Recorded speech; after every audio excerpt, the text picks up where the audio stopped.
أعوذ بالله من الشيطان الرجيم. بسم الله الرحمن الرحيم. كان الناس أمة واحدة فبعث الله النبيين مبشرين ومنذرين وأنزل معهم الكتاب بالحق ليحكم بين الناس فيما اختلفوا فيه وما اختلف فيه إلا الذين أوتوه من بعد ما جاءتهم البينات بغيا بينهم فهدى الله الذين آمنوا لما اختلفوا فيه من الحق بإذنه والله يهدي من يشاء إلى صراط مستقيم. أم حسبتم أن تدخلوا الجنة ولما يأتكم مثل الذين خلوا من قبلكم مستهم البأساء والضراء وزلزلوا حتى يقول الرسول والذين آمنوا معه متى نصر الله ألا إن نصر الله قریب. کان الناس تھے لوگ امتاً واحدتاً ایک ہی جماعت یا ایک ہی امت. فبعث اللہ پس بھیجا اللہ تعالیٰ نے النبیین نبیوں کو مبشرین خوشخبری دینے والے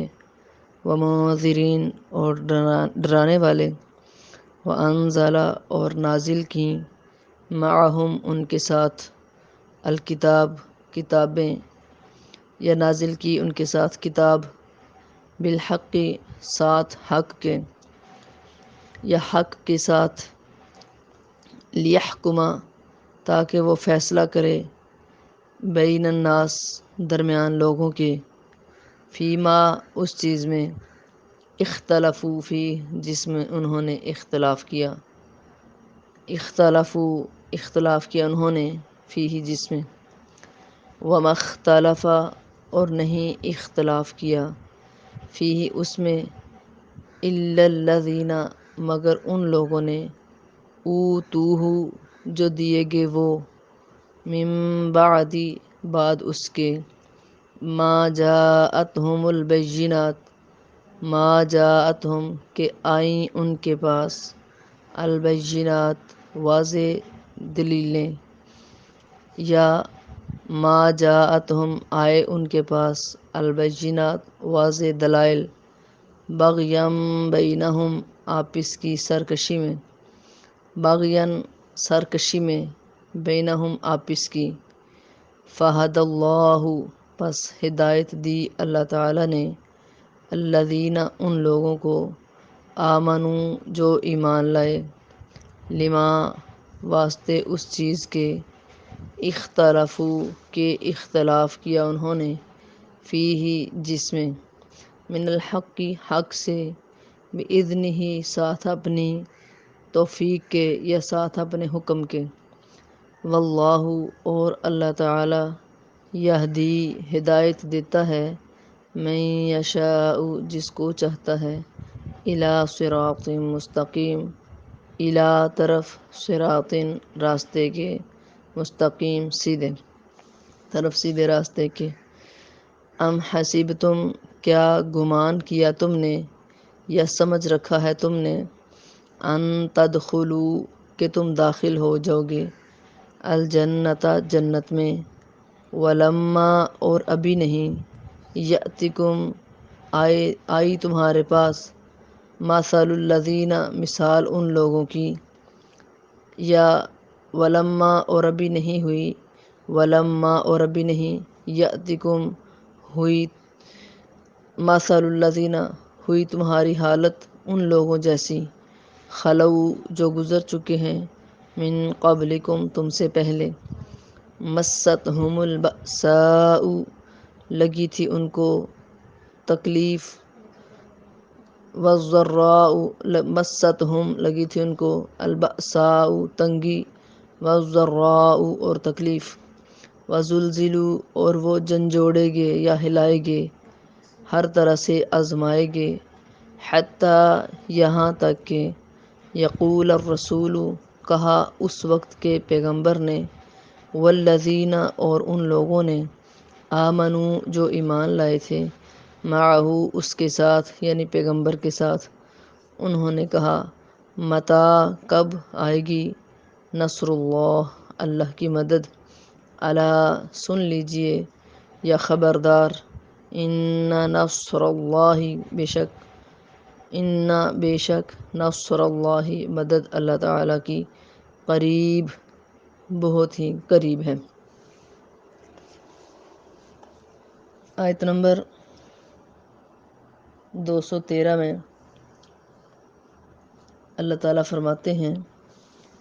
کہ شروع میں سارے لوگ ایک ہی دین پر تھے، ایک ہی ملت پر تھے، ان میں کوئی اختلافات نہیں تھے، کوئی کفر شرک نہیں تھا۔ حضرت آدم علیہ السلام کے اس دنیا میں آنے اور پھر اس دنیا سے چلے جانے کے بعد، دنیا سے چلے جانے کے بعد 100 سال تک یعنی 10 صدیوں تک کوئی کفر و شرک نہیں تھا۔ پھر جب شیطان نے دیکھا کہ اس انسان کی وجہ سے مجھے جنت سے آسمان سے نکالا گیا، تو یہ پھر وہیں دین حنیف پر چل رہا ہے، تو اس نے انسان میں شرک کا رائج کر دیا، شرک کو رائج کر دیا۔ آہستہ آہستہ اس نے لوگوں کے دلوں میں یہ بات ڈالنی شروع کی کہ تم جو اللہ کی عبادت کرتے ہو، تمہارے جو لوگ، جو بڑے، جو بزرگ فوت ہو چکے ہیں، ان کا خیال بھی اپنے ذہن میں رکھا کرو، ان کو بھی یاد کیا کرو، ان کے بارے میں سوچا کرو۔ تو لوگوں نے ایسا ہی کرنا شروع کر دیا۔ پھر شیطان نے ان کے دل میں یہ بات ڈالی کہ تم ان کی صورتیں اور شکلیں بناؤ، ان کی مورتیاں بناؤ، ان کی یادگار کے طور پر۔ لوگوں نے ایسا کرنا شروع کر دیا۔ پھر اس نے دیکھا کہ میری یہ بھی چال چل گئی، کامیاب ہو گئی، تو اس نے لوگوں کو حکم دیا کہ جب تم اللہ کی عبادت کرتے ہو تو ان مورتیوں کو اپنے سامنے رکھ لیا کرو تاکہ تمہارا دل عبادت میں لگا رہے۔ لوگوں نے اس کو بھی پورا کیا۔ پھر اس نے لوگوں کے دل میں یہ بات ڈالی کہ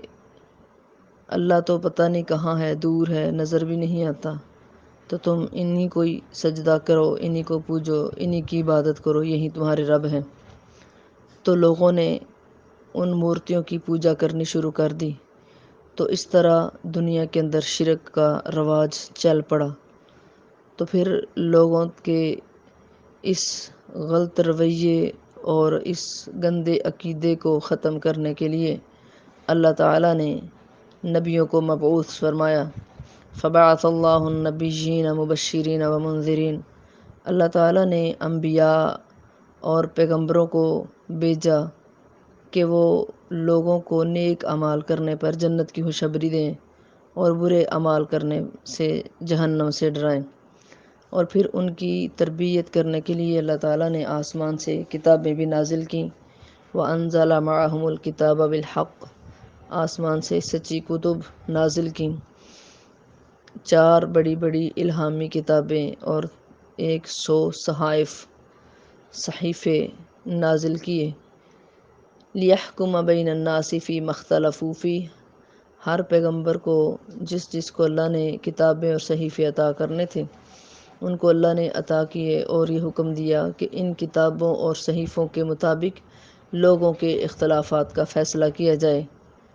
تو پیغمبر آئے، انہوں نے اللہ تعالیٰ کے حکم کے مطابق لوگوں کی اصلاح کی، ان کی دین کے مطابق تربیت کی، ان کو شرک کا نقصان اور توحید کا فائدہ بتایا۔ تو اللہ فرماتے ہیں وَمَا اخْتَلَفَ فِيهِ إِلَّا الَّذِينَ أُوتُوهُ مِن بَعْدِ مَا جَاءَتْهُمُ الْبَيِّنَاتُ بَغْيًا بَيْنَهُمْ، جو لوگوں نے دین کے اندر اختلافات کیے، دین میں پھوٹ ڈال لی، دین میں فرقہ واریت اختیار کر لی، تو اس کا مطلب یہ نہیں کہ وہ بے علم تھے یا انہیں معلوم نہیں تھا، بلکہ ان کو پتہ تھا کہ یہ گناہ ہے اور یہ نیکی ہے، لیکن انہوں نے آپس کی سرکشی، آپس کی بغاوت اور دشمنی کی وجہ سے دین میں اختلافات کر لیے۔ آپس کی دشمنی کی وجہ سے دوسرے گروہ کے نبی اور ان کی کتاب کا بھی انکار کر دیا۔ تو اللہ فرماتے ہیں فَهَدَى اللَّهُ الَّذِينَ آمَنُوا لِمَا اخْتَلَفُوا فِيهِ مِنَ الْحَقِّ بِإِذْنِهِ، اللہ تعالیٰ نے اپنی توفیق خاص کے ساتھ ایمان والوں کو ان اختلافات سے نکال لیا، ان کو ہدایت دی، انہوں نے پیغمبر کی بات کو مان لیا اور اختلافات سے نکل آئے اور کفر و شرک کو چھوڑ دیا۔ واللہ یہدی من یشاء الی صراط مستقیم، اور اللہ تعالیٰ ایسے ہی جس کو چاہتا ہے سیدھے راستے کی طرف، صراط مستقیم کی طرف رہنمائی کرتا ہے۔ صراط مستقیم کیا ہے؟ ایک دفعہ نبی کریم جناب محمد الرسول اللہ صلی اللہ علیہ وسلم صحابہ اکرام میں تشریف فرما تھے۔ آپ زمین کے اوپر بیٹھے ہوئے تھے اور آپ صلی اللہ علیہ وسلم نے ایک تنکا پکڑا اور اس تنکے کے ساتھ نبی کریم جناب محمد الرسول اللہ صلی اللہ علیہ وسلم نے زمین کے اوپر ایک خط کھینچا، ایک لکیر کھینچی، لائن لگائی، اور اس لائن کے دائیں بائیں ٹیڑھے خط کھینچے، خطوط کھینچے اور لائنیں لگائیں، اور فرمایا جو سیدھی لائن ہے یہ صراط مستقیم ہے، یہ سیدھا راستہ ہے، یہ راستہ جنت کی طرف جاتا ہے، اور یہ جو دائیں بائیں ارد گرد ٹیڑھے خطوط ہیں یہ شیطان کے رستے ہیں، اور جو بھی ان رستوں پر چلے گا وہ گمراہ ہو جائے گا اور اسلام کی حدوں کو توڑ دے گا۔ پھر فرمایا وَأَنَّ هَذَا صِرَاطِي مُسْتَقِيمًا فَاتَّبِعُوهُ وَلَا تَتَّبِعُوا السُّبُلَ فَتَفَرَّقَ بِكُمْ عَنْ سَبِيلِهِ۔ اللہ تعالیٰ فرماتے ہیں یہی میرا سیدھا راستہ ہے، اسی کی تم نے پیروی کرنی ہے، اور یہ جو دائیں بائیں ٹیڑھے خطوط ہیں یہ گمراہی کے راستے ہیں، ان پر نہیں چلنا۔ اگر ان پر چلو گے تو یہ راستے تمہیں اللہ تعالیٰ کی سیدھی راہ سے بھٹکا دیں گے۔ تو اللہ تعالیٰ جس کو چاہتا ہے اپنی توفیق خاص کے ساتھ صراط مستقیم کی طرف رہنمائی فرما دیتا ہے۔ اگلی آیت میں اللہ فرماتے ہیں ام حسبتم ان تدخلوا الجنۃ ولما یأتکم مثل الذین خلو من قبلکم، کیا تم نے یہ سمجھ رکھا ہے کہ تم بغیر جانچے، بغیر پڑتالے، بغیر آزمائے جنت میں چلے جاؤ گے، حالانکہ تمہاری ابھی وہ حالت نہیں ہوئی جو تم سے پہلے تھے۔ مستهم البأساء والضراء وزلزلوا حتى يقول الرسول والذين آمنوا معه متى نصر اللہ، یہاں تک کہ ان کو تکلیفیں آئیں، مصیبتیں آئیں، آزمائشیں، بیماریاں، تنگ دستیاں، ہر قسم سے ہر طرح سے جھنجھوڑے گے، ہلائے گے، آزمائے گے، اور ان کو تکلیفیں دی گئیں، یہاں تک کہ اس وقت کے پیغمبر نے بھی اور ایمان والوں نے تنگ آ کر ایسے لوگوں سے نجات حاصل کرنے کے لیے اللہ کو پکارا اور کہا کہ اللہ کی مدد کب آئے گی؟ تو اللہ تعالیٰ نے اس کا جواب دیا الا ان نصر اللہ قریب، بے شک اللہ کی مدد قریب ہے۔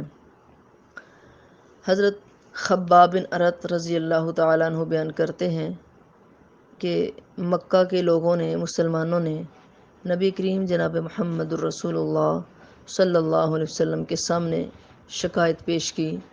کہ اللہ کے رسول ہم نے اسلام قبول کیا تو اس اسلام کی وجہ سے کافر ہمیں بڑی تکلیفیں دیتے ہیں، اور مکہ کے لوگ ابو جہل کے کارندے اور اس کے ماتحت جتنے بھی لوگ تھے ظالم، جابر اور فاسق قسم کے کافر تھے، وہ جو بھی مسلمان ہوتا اس کو بہت زیادہ تکلیفیں دیتے، اس کے اوپر بہت زیادہ ظلم اور ستم ڈھاتے، یہاں تک کہ کچھ صحابہ اکرام کو جیسے حضرت بلال رضی اللہ عنہ کے گلے میں رسی ڈال کر مکے کے عیاش قسم کے لڑکے ان کو گلیوں میں گھسیٹتے پھرتے اور ان کے سینے پر بھاری پتھر رکھ دیتے اور ان کو دہکتے ہوئے کوئلوں پر لٹا دیتے۔ خباب بن ارت رضی اللہ عنہ کو انہوں نے جلتے ہوئے کوئلوں پر لٹا دیا، ان کے جسم سے چربی پگھل پگھل کر وہ کوئلے بجھ جایا کرتے، اور جب اللہ تعالیٰ نے ان کو تندرستی عطا کی تو ان کے جسم میں ان جلنے کی وجہ سے گھڑے بن چکے تھے۔ اسی طرح حضرت عثمان بن مظعون اور دیگر صحابہ اکرام کو بھی تکلیفیں دی جاتی۔ حضرت عثمان رضی اللہ تعالیٰ عنہ جو تھے عثمان بن مظعون، ان کو ان کے چچا نے چٹائی کے اندر لپیٹ کر ان کی ناک میں دھواں دیتے۔ اسی طرح حضرت عمار، حضرت یاسر، حضرت حمیہ رضی اللہ عنہ،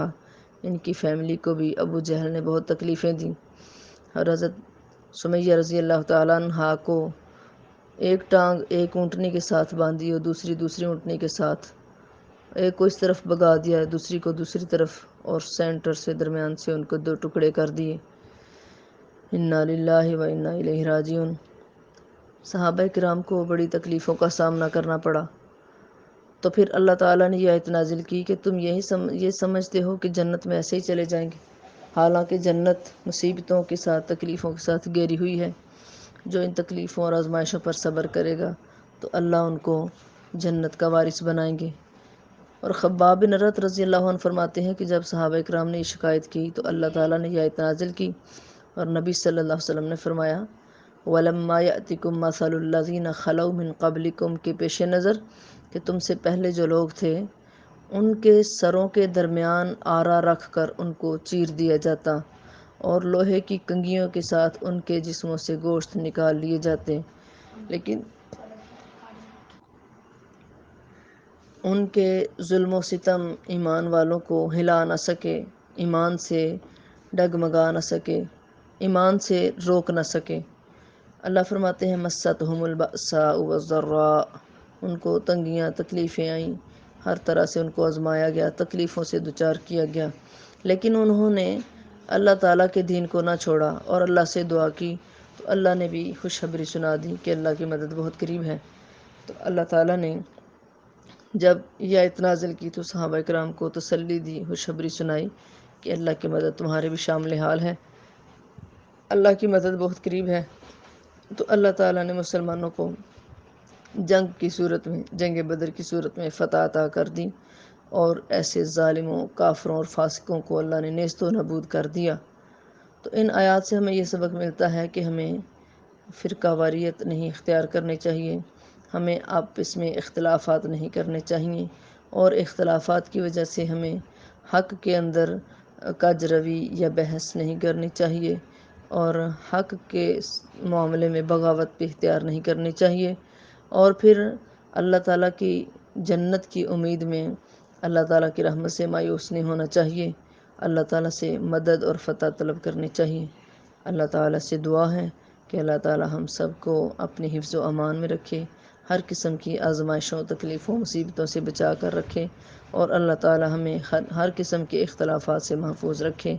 آمین ثم آمین۔ سبحانک اللہم و بحمدک، اشہد ان لا الہ الا انت، استغفرک و اتوب الیک۔ السلام علیکم ورحمۃ اللہ وبرکاتہ۔